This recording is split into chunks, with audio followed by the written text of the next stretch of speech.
Cumhurbaşkanı Box kanalından sanırım gördüğünüz kimi Roblox'da FPS oyunu oynayıram. Ayla oyun başlamadan bitəcək deyəsən. Uy, pis başladık dostlarım. Neyse bu oyunu bilirəm. Ama biraz çətin də. Görürsən təzə kimi görünə bilərəm.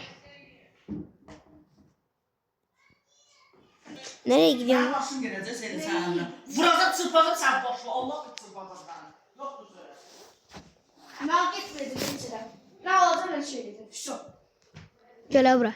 Gel. Sen ne? Uyucu bile çıktı dostlarım. Beynim söndü. Aga. Lan.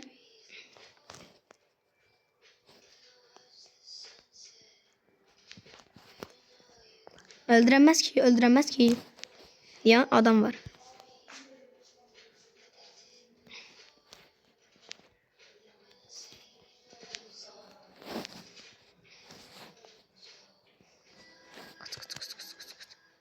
Görünmeden.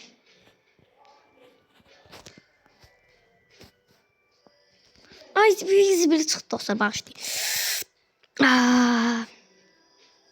Yine pompalı. Pompa. Pompalama gücü.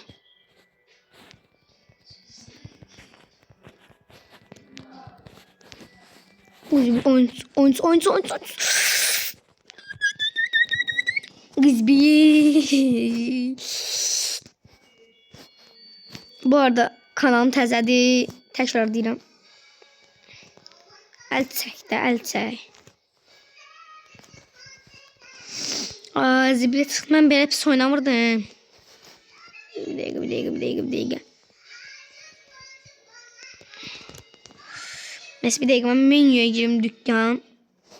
Deməli, nə ala bilərəm? Sticker, emoji, skin. Equip. Deloy. Skin.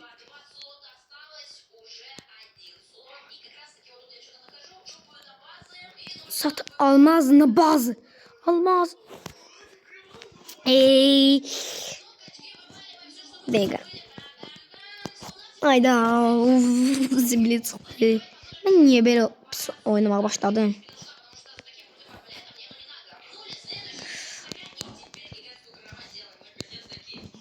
Videomu bitireceğim bir dəfə də ölsəm.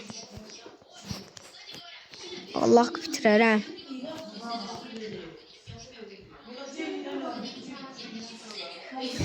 Neyse, sağ olun, rahat olun.